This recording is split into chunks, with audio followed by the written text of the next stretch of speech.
Defence का budget लगभग पहले से 3 गुना हुआ है।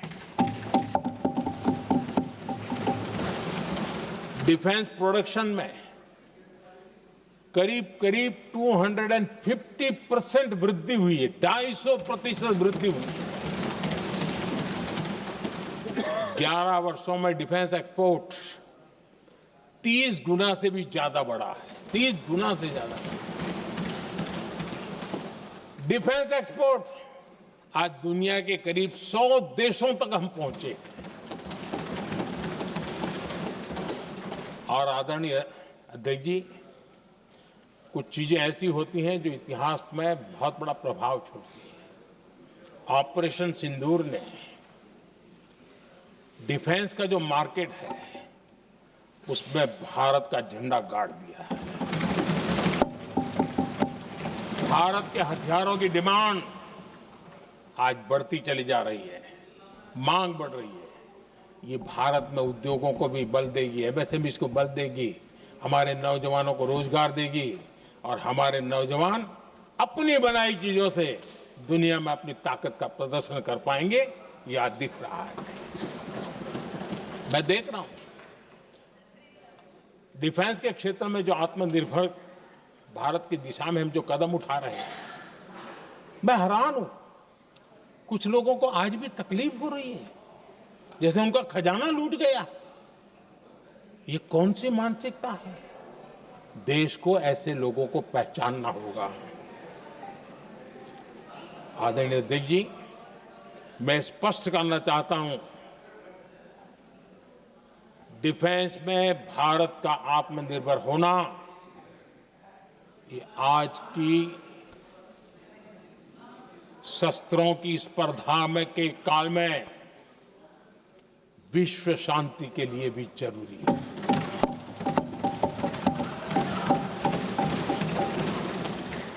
मैं पहले भी कह चुका हूं, भारत युद्ध का नहीं बुद्ध का देश है। हम समृद्धि शांति चाहते हैं, लेकिन हम ये कभी न भूले कि समृद्धि का और शांति का रास्ता शक्ति से ही गुजरता है।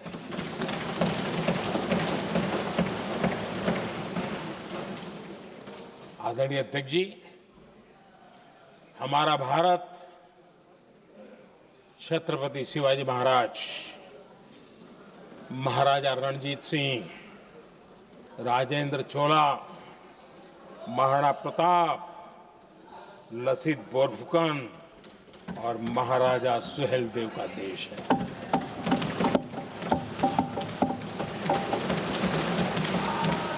आदरणीय अध्यक्ष जी, हम विकास और शांति के लिए सामरिक सामर्थ्य पर भी फोकस करते हैं। आदरणीय अध्यक्ष जी, कांग्रेस के पास नेशनल सिक्योरिटी का विजन न पहले था और आज तो सवाल ही नहीं उठता है।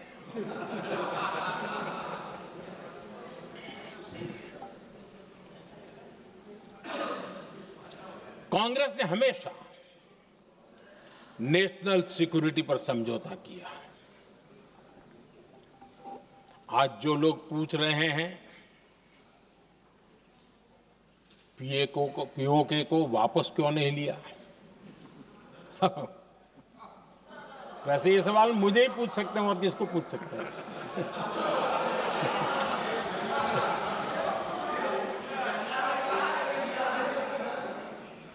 लेकिन इसके पहले जवाब देना होगा पूछने वालों को। किसकी सरकार ने पीओके पर पाकिस्तान को कब्जा करने का अवसर दिया था? जवाब साफ है, जवाब साफ है। जब भी मैं नेहरू जी की चर्चा करता हूं तो कांग्रेस और उसका पूरा इकोसिस्टम बिलबिला जाता है, पता नहीं क्या है। आदरणीय अध्यक्ष जी, हम एक शेर सुना करते थे। मुझे ज्यादा इसका ज्ञान तो नहीं है, लेकिन सुनते थे।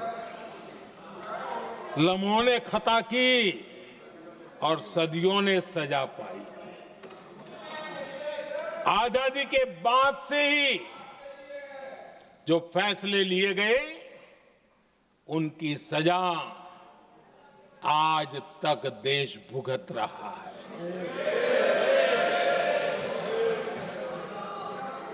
यहां बार बार एक बात का जिक्र हुआ और मैं फिर से करना चाहूंगा। अक्साई चीन की उस पूरे क्षेत्र को बंजर जमीन करार दिया गया,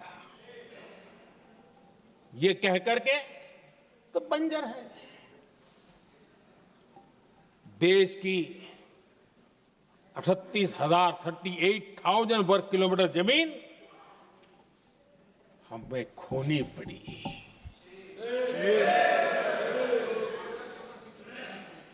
आदरणीय अध्यक्ष जी, मैं जानता हूं मेरी कुछ बातें चुभने वाली है। 1962 और 1963 के बीच कांग्रेस के नेता जम्मू कश्मीर के पूंछ, उरी, नीलम वैली और किशनगंगा को छोड़ देने का प्रस्ताव रख रहे थे। भारत की भूमि, आदरणीय अध्यक्ष जी, और वो भी लाइन ऑफ पीस के नाम पर किया जा रहा था। 1966 रण ऑफ कच्छ पर इन्हीं लोगों ने मध्यस्थता स्वीकार की। ये था उनका राष्ट्रीय सुरक्षा का विजन। एक बार फिर उन्होंने भारत का करीब 800 वर्ग किलोमीटर क्षेत्र पाकिस्तान को सौंप दिया, जिसमें छड़बेट भी शामिल है, कि कहीं उसको छड़ाबेट भी कहते हैं। 1965 की जंग में हाजीपीर पास को हमारी सेना ने वापस जीत लिया था, लेकिन कांग्रेस ने उसे फिर लौटा दिया। 1971 पाकिस्तान के 93,000 फौजी हमारे पास बंदी थे। पाकिस्तान का हजारों वर्ग किलोमीटर एरिया हमारी सेना ने कब्जा किया था। हम बहुत कुछ कर सकते थे, विजय की स्थिति में थे। उस दौरान अगर थोड़ी सा विजन होता, थोड़ी सी समझ होती, तो पीओके वापस लेने का निर्णय हो सकता। वो मौका था, वो मौका भी छोड़ दिया गया।